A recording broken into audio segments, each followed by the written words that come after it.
The streets of nothing. The night air was heavy, damp with fog and the smell of rain-soaked cobblestones. The shadows whisper of our Lanterns union, flickered Then let us weakly not along the narrow resist. alleyways, forever bound in casting darkness. long shadows that twisted This and prophecy writhed like speaks of our living doom. things. Yes, the In alignment one is such soon. alley, Then we must act crouched now. against the rough Indeed. stone wall, was You a dare girl betray barely us? 17. I did what was necessary. Her clothes were Lies from a torn, traitor. her This will tear hands us red and apart. raw from digging The through pact trash is for sealed, our scraps of powers food. entwine. For the realm's She future, I pressed accept a this thin bond. shawl Then to her rise and claim your shoulders, destiny. shivering despite the layers. Her name was Leora, and in a world that thrived on cruelty, she had learned the hard way that invisibility was the only way to survive. If no one noticed her, they could not hurt her. If she remained silent, they could not humiliate her. And yet, there were moments like tonight when silence was not enough. A drunken noble stumbled past, kicking a wooden crate and spilling its contents. He glanced at Leora with scorn. "What have we here?" he slurred, stepping closer, smelling the warmth of her fear. Leora shrank back, clutching the last piece of bread she had managed to find. "Please, leave me be," she whispered. Her voice trembled, but it carried a stubborn note of defiance. The noble laughed harshly, a sound that echoed against the wet walls. "Leave you be?" he sneered, snatching the bread and throwing it into the mud. "Pathetic girl. You survive on nothing." Leora felt the sting of tears, but she did not let them fall. Instead, she lifted her chin. "I survive because I must. Nothing else matters." Her voice was quiet, fragile, yet unshakable.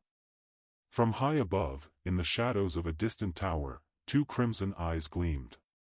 Unseen by anyone, a presence watched her, ancient, powerful, and impossible to ignore. The Vampire King had noticed her.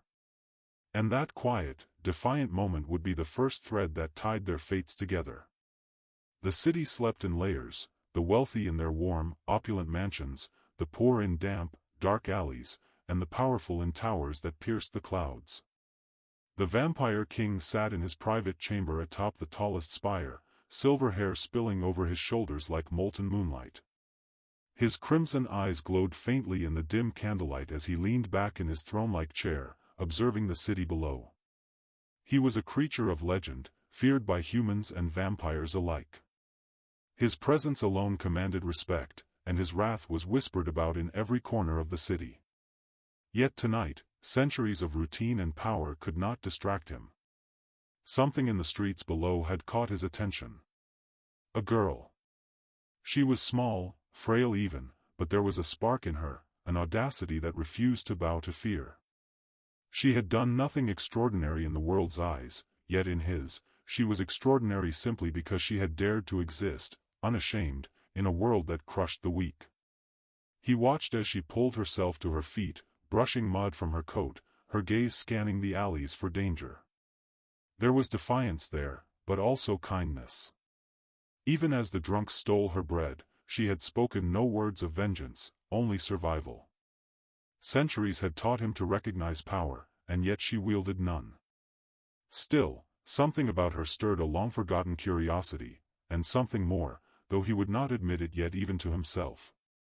2 nights later, a messenger arrived at Leora's alleyway. A black raven perched on his shoulder, its eyes glinting like glass. In his hand was a black envelope sealed with crimson wax. She hesitated as the man handed it to her. "You are requested at the palace. Come alone." Midnight. Her hands shook. Fear gripped her stomach, but curiosity won. Why would the Vampire King summon a girl like her? Was it punishment? A trap? Or something else entirely? She spent the next few hours preparing as best she could. She had no proper clothes, only rags stitched together to cover her body. Her hair was tangled and dirty, but she braided it quickly anyway. She took a deep breath, steeling herself. She had survived streets of cruelty, she could survive this night. As she approached the palace gates, they loomed above her like the jaws of some sleeping monster. The guards were statuesque and unyielding, their eyes piercing. After a long, tense moment, one waved her through, as if testing her courage and deeming it sufficient. The palace itself was a cathedral of darkness. Candlelight flickered across black marble floors, casting long shadows that seemed almost alive. The walls were adorned with tapestries depicting battles, conquests, and ancient rituals. She stepped forward, heart hammering, trying to steady her trembling legs. And then she saw him. He sat on the throne like a mountain carved from shadow.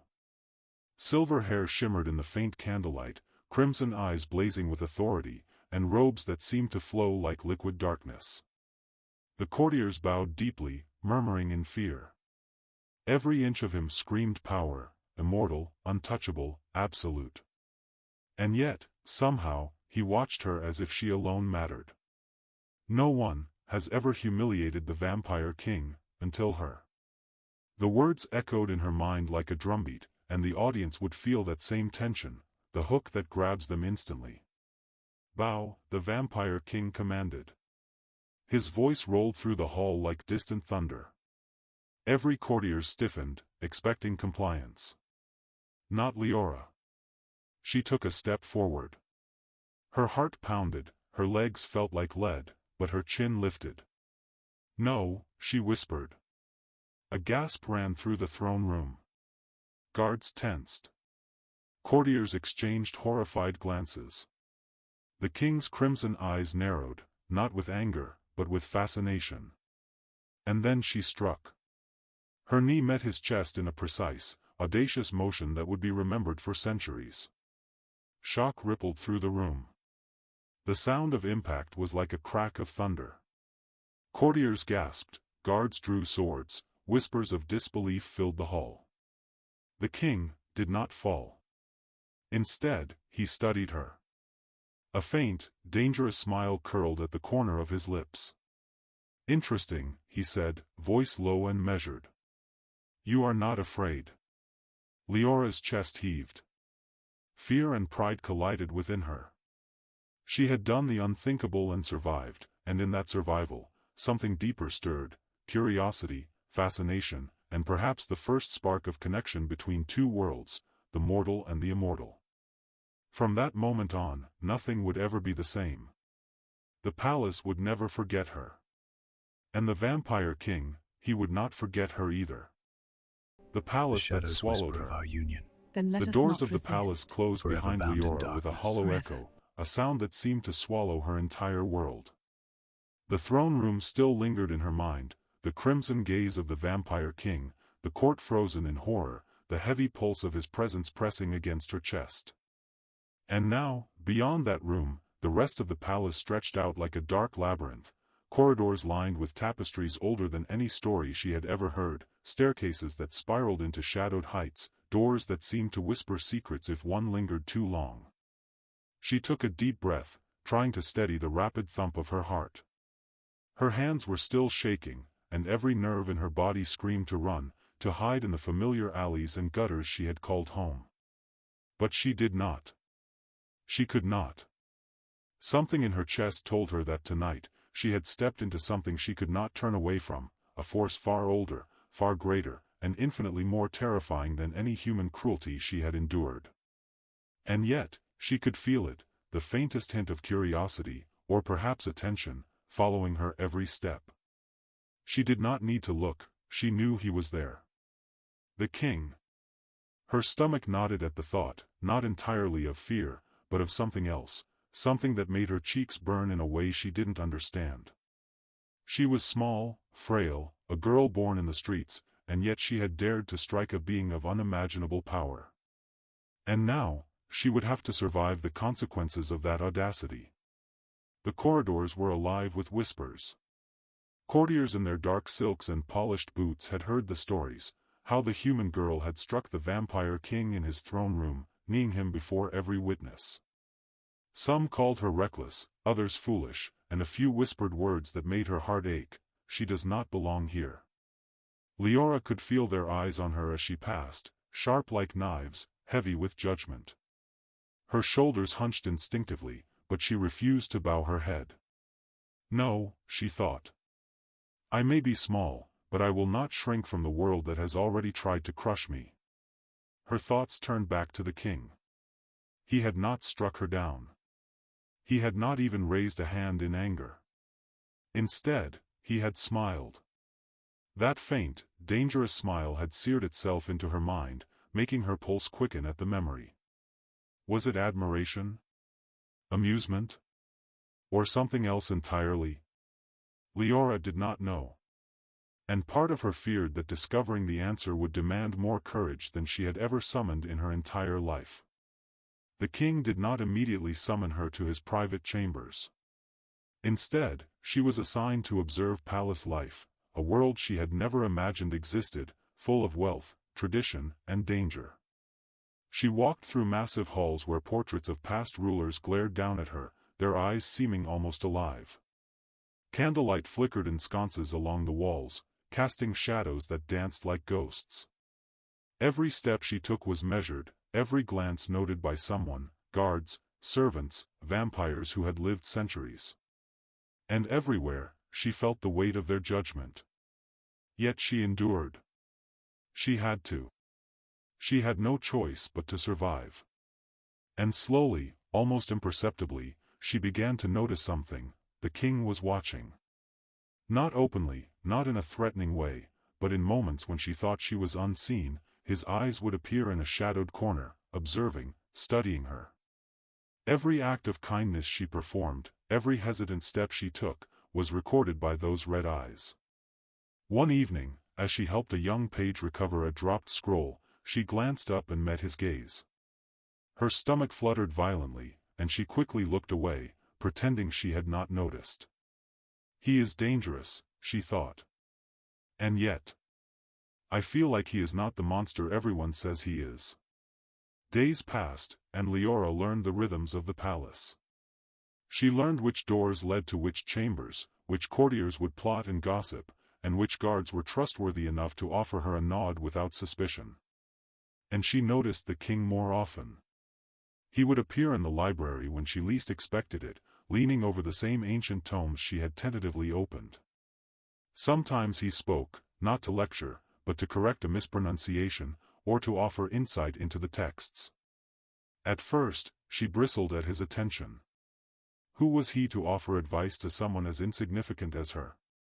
But slowly, she began to see, he noticed more than her mistakes. He noticed her care, her attention to detail, her efforts to do right in a world that had always done wrong by her.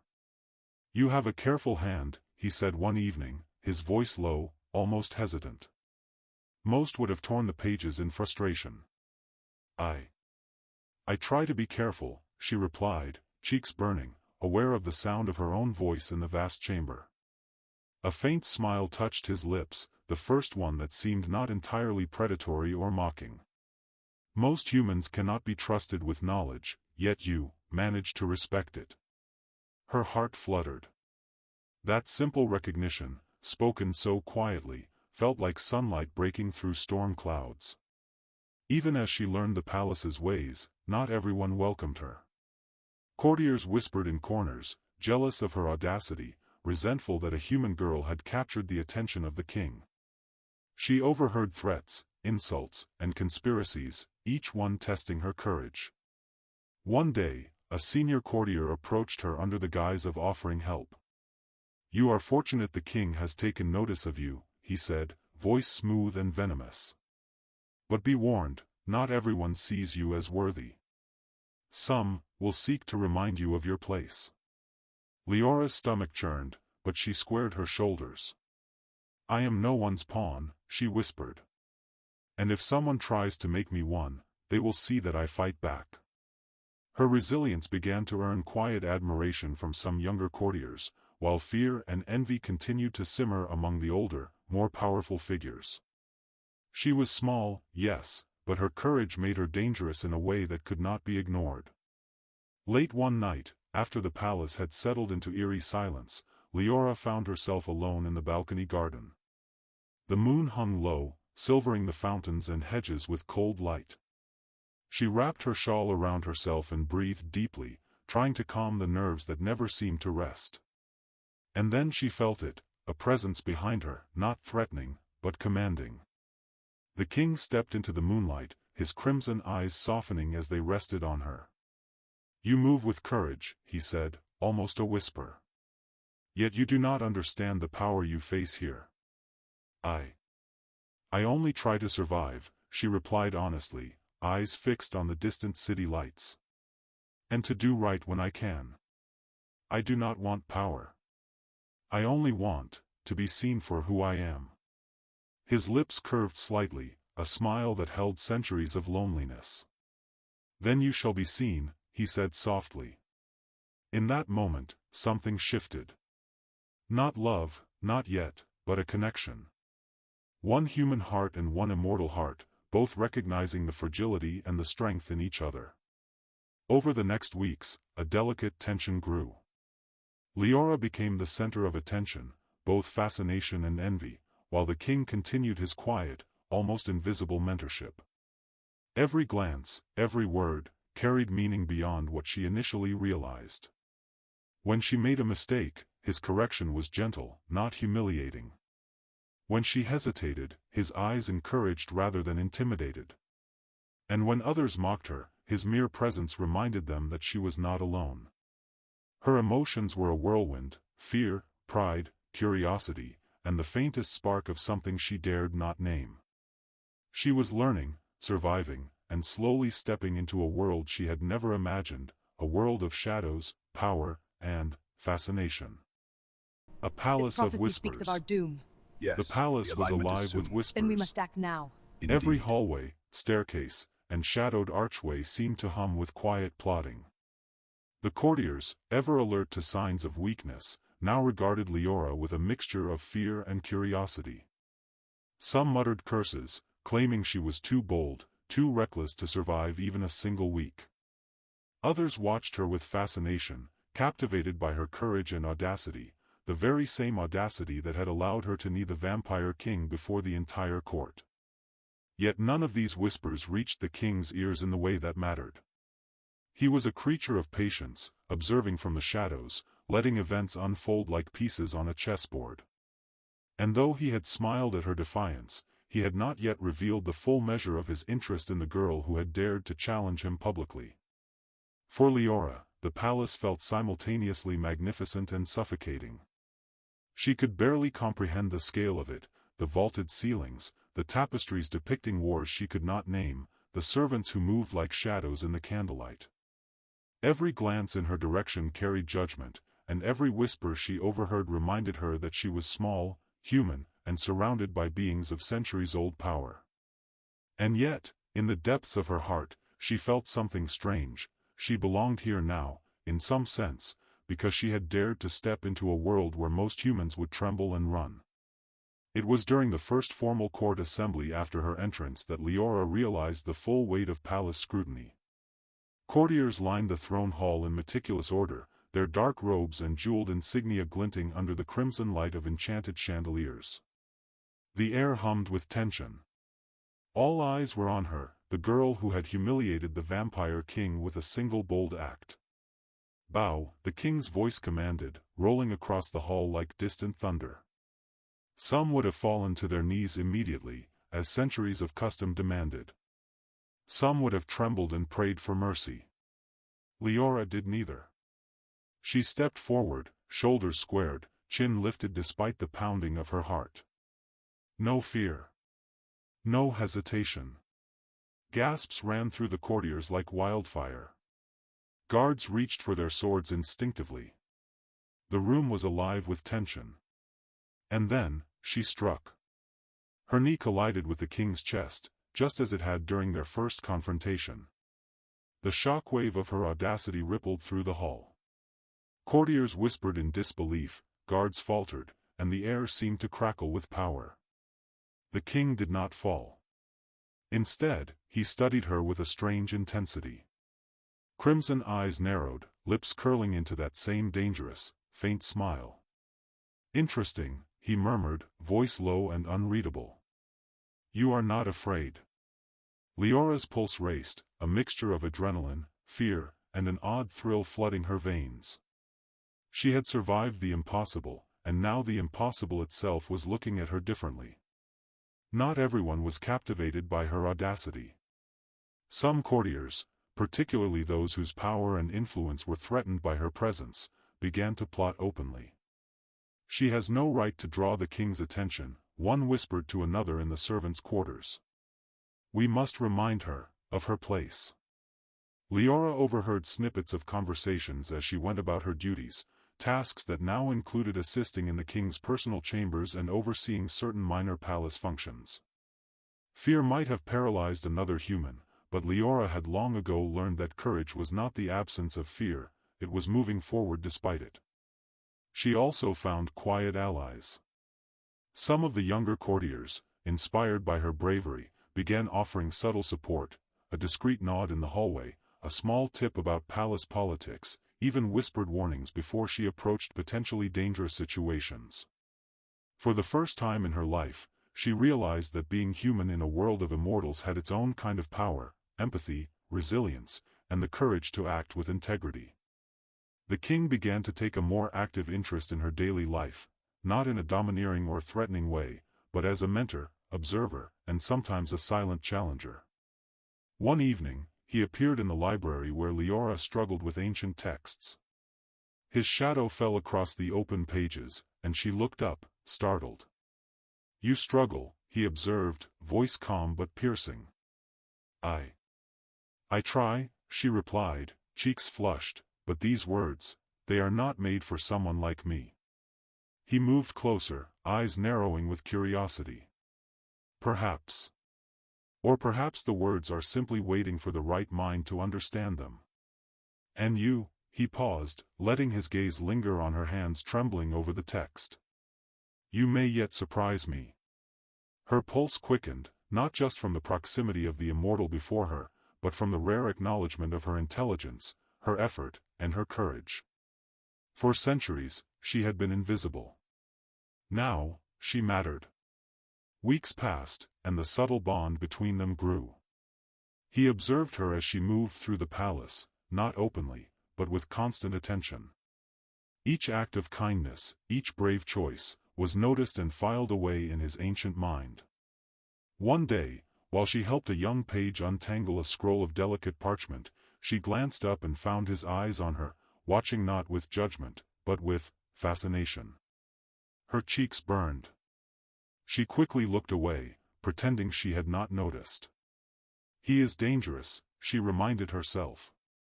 "And yet, I feel a strange sense of safety in his presence." It was confusing, unsettling, and exhilarating all at once. She had learned to trust no one, now she was learning that trust could take a new shape, even from the most terrifying of creatures. Not everyone was pleased by her growing influence. One ambitious courtesan, seeking favor with powerful noble vampires, decided to set a trap. She invited Leora to an ostensibly innocent gathering, offering knowledge of palace secrets and rare texts. When Leora arrived, she realized too late that the room had been arranged to humiliate her. The courtesans whispered cruelly, subtle insults aimed to test her composure. Her stomach churned, fear threatening to overwhelm her. But then, she remembered the king's eyes on her, the quiet lessons, and the way he had allowed her audacity to exist without punishment. "I am not invisible," she thought. "I will not bow to fear." She straightened her shoulders, held her chin high, and walked through the room with unwavering confidence. The courtesan's whispers faltered, replaced by a grudging respect, and one by one, they realized that the girl who had struck the vampire king could withstand their schemes. The king began sharing small, carefully chosen glimpses of his world with her. Late at night, in the moonlit balcony garden, he revealed ancient rituals, whispered legends of vampire history, and the delicate balance of power in the court. "You must understand," he said one night, voice low, "that survival here is not just about strength. It is about perception, patience, and knowing when to act. You have courage, but courage without strategy can be fatal." I only want to survive," she replied honestly, "and perhaps, to do right when I can." His gaze softened, and for the first time, he allowed a hint of genuine warmth to enter his expression. "Then you are already learning. You are human, and that makes you remarkable." Her heart fluttered. No one had ever said such words to her before, not with sincerity, not without an agenda. And now, every step in the palace, every encounter, carried weight she had never imagined. The slow burn. By now, the connection between them was subtle but undeniable. He did not force closeness. He did not demand obedience. But his attention, his careful observation, and his rare moments of gentle instruction planted a seed of something new in both their hearts, fascination, tension, and perhaps, the first stirrings of respect, and something deeper. Leora was learning to navigate the palace, but also to navigate the delicate, dangerous dance of emotions between a mortal girl and an immortal king. When she smiled at small victories, he noticed. When she showed bravery, he remembered. When she faltered, he did not chastise her, but observed, waited, and learned her limits. Every day was a test, every interaction a lesson, and every glance carried unspoken meaning. The courtiers' You dare fury. betray us! I The did what was palace had necessary. grown tense in Lies ways from a Leora traitor. could This will feel tear in us her apart. bones. The courtiers, still reeling from her audacity, had begun plotting in earnest. Whispers in corridors were no longer mere gossip, they were schemes, subtle manipulations designed to test, trap, and humiliate her.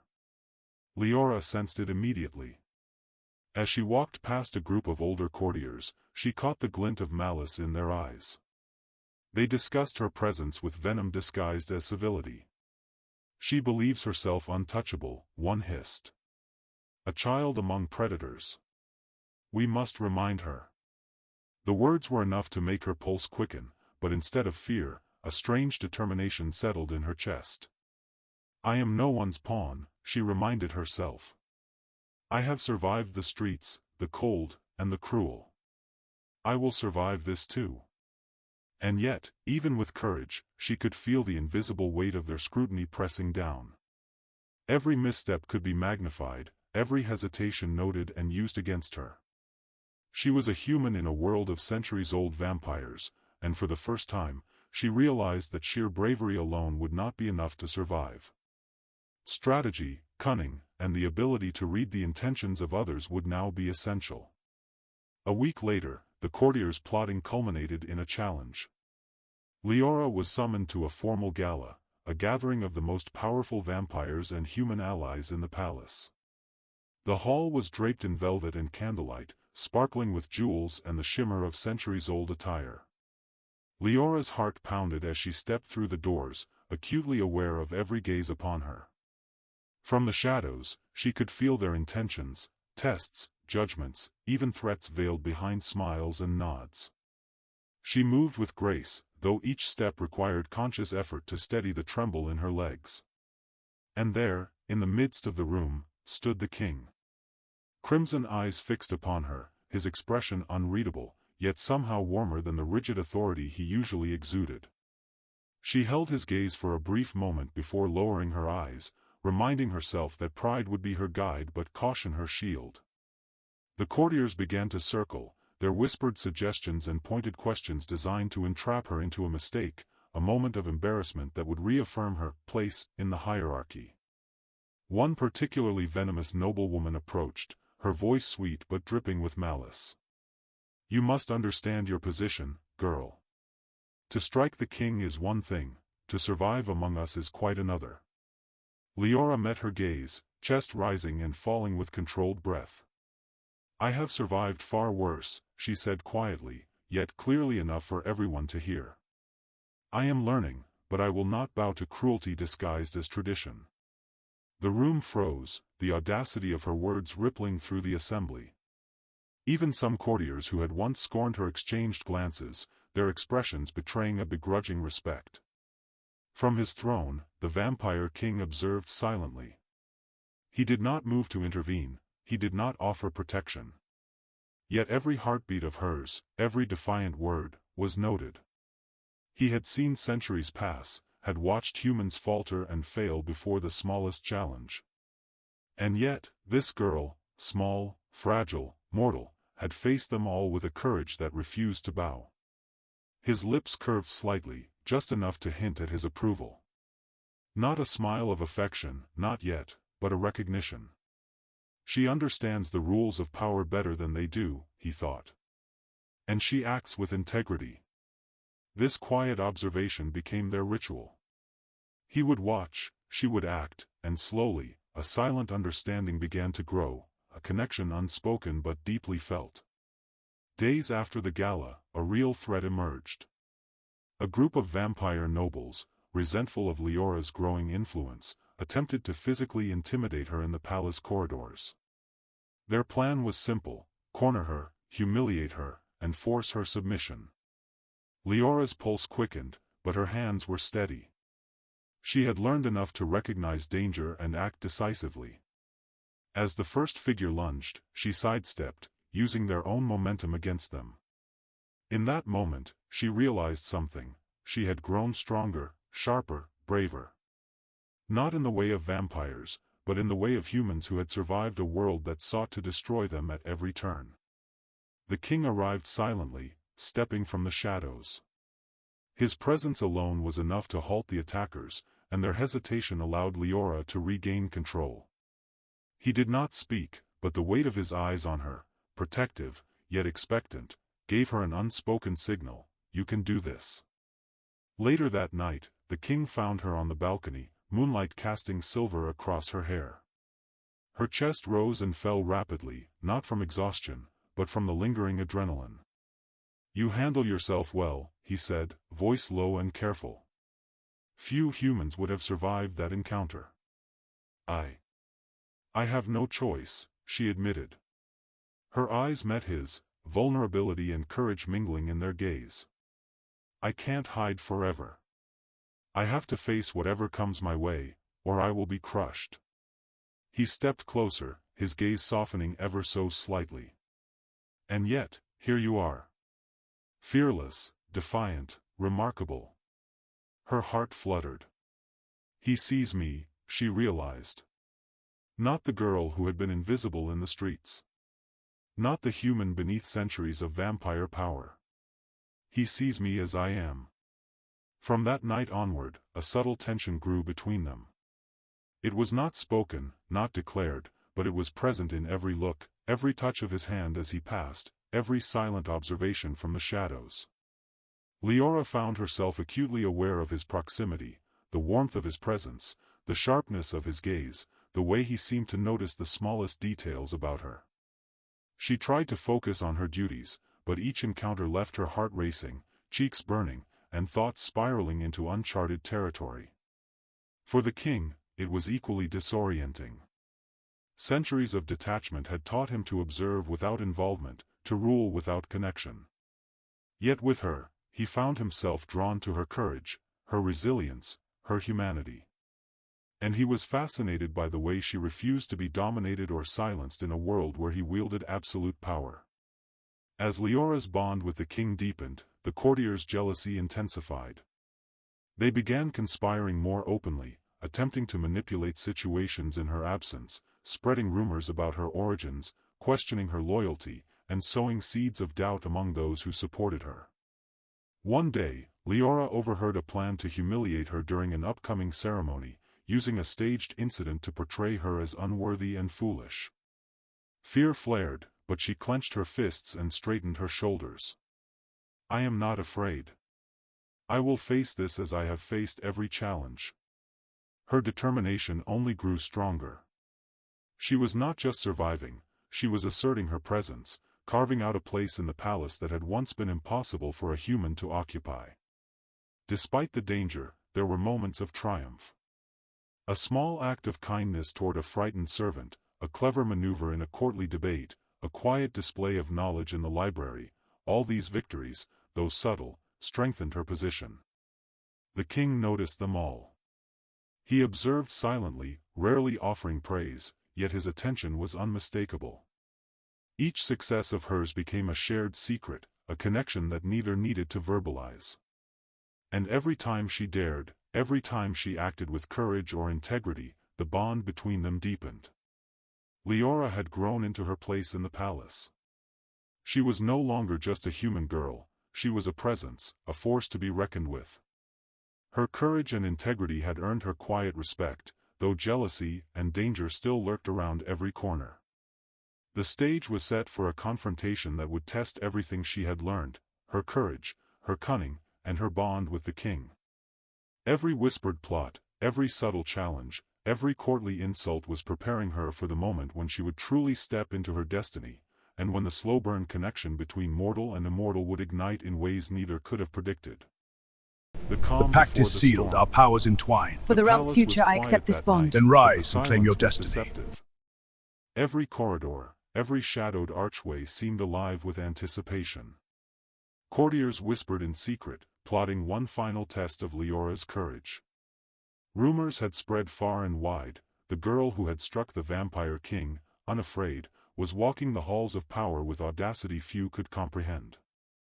Leora paced in her modest chambers, her hands clasped tightly in front of her.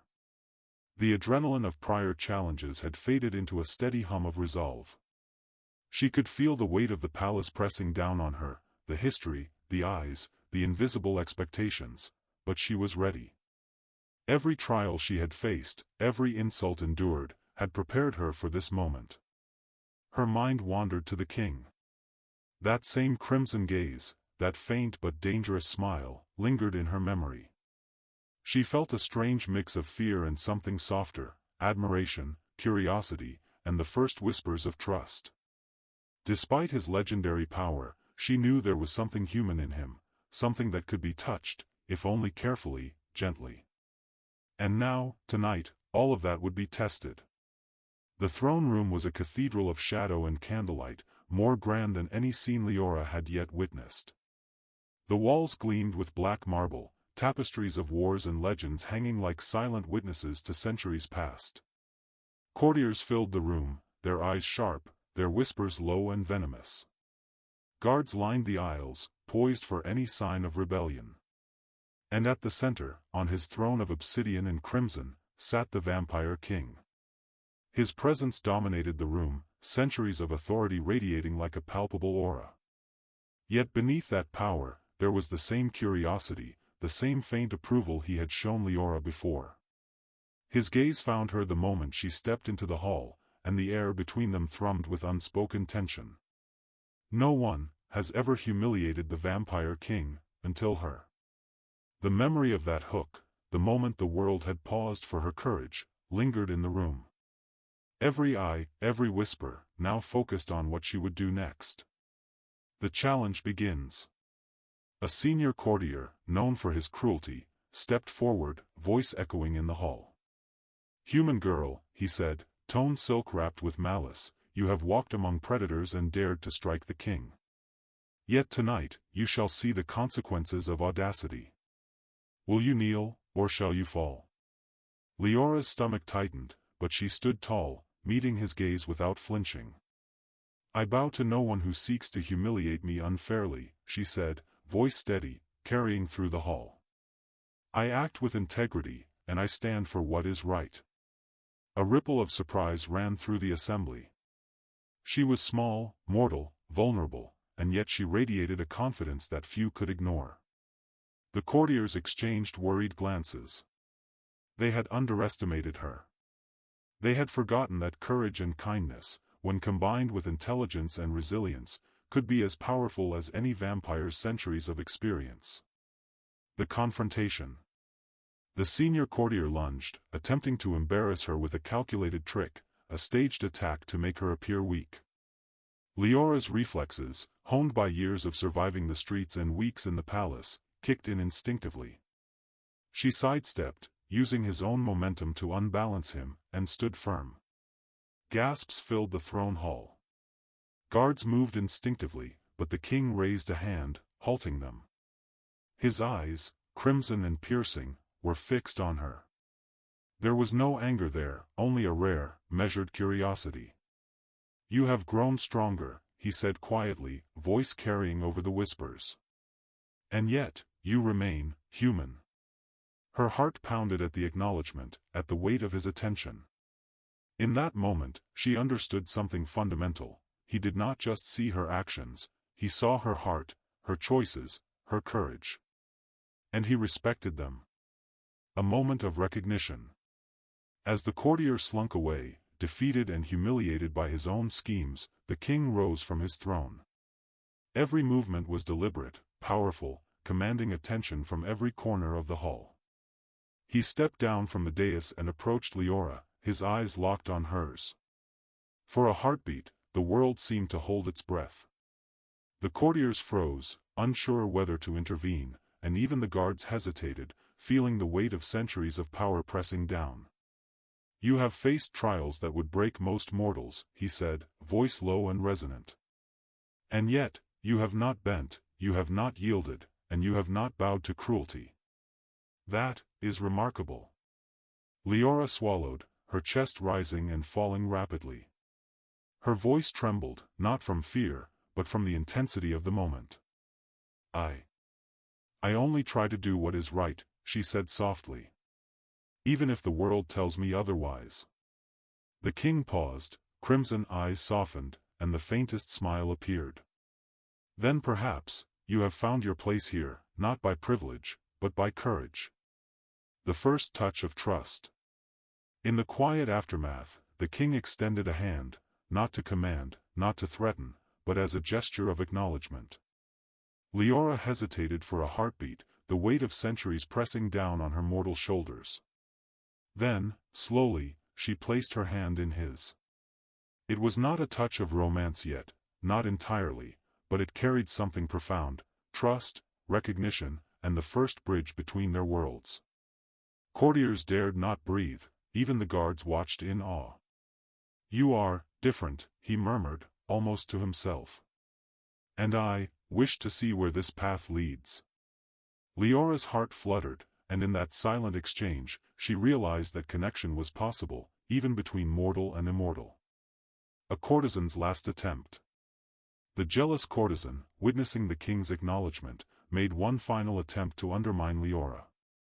She stepped forward, weaving lies and half-truths, attempting to paint Leora as manipulative and undeserving. But Leora did not falter. She spoke with clarity, honesty, and dignity, recounting her experiences, her intentions, and the truth of her actions. The hall listened, captivated by her courage and composure. When she finished, silence reigned. The courtesan's schemes had failed spectacularly, and the king's approval was evident in every measured step he took closer to Leora. The king's choice. Finally, the king returned to his throne, motioning for Leora to remain standing beside him. "You have faced trials, endured whispers, and shown courage beyond what I expected," he announced. "You are not just a mortal girl before me. You are remarkable. And your place is here, beside me, in the court, as an equal in heart, if not in nature." The room erupted in whispers, some of awe, some of disbelief, but none could deny the truth. Leora had earned her place, not through wealth, power, or manipulation, but through courage, integrity, and kindness. She lowered her gaze briefly, heart swelling with pride, humility, and something deeper she could not yet name.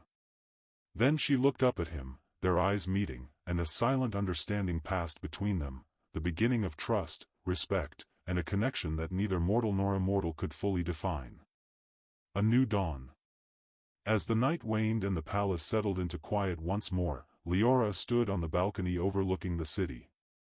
The moonlight shimmered on her hair, silver like the king's, and she felt something she had never experienced before: belonging. The king joined her, silent and commanding, yet gentle. Their hands brushed, and for a brief moment, the centuries that separated them seemed insignificant. She had faced fear, cruelty, and power, and she had survived. And in surviving, she had claimed not just respect, but a place in the heart of a being far older, far stronger, and infinitely more complex than any human she had ever known.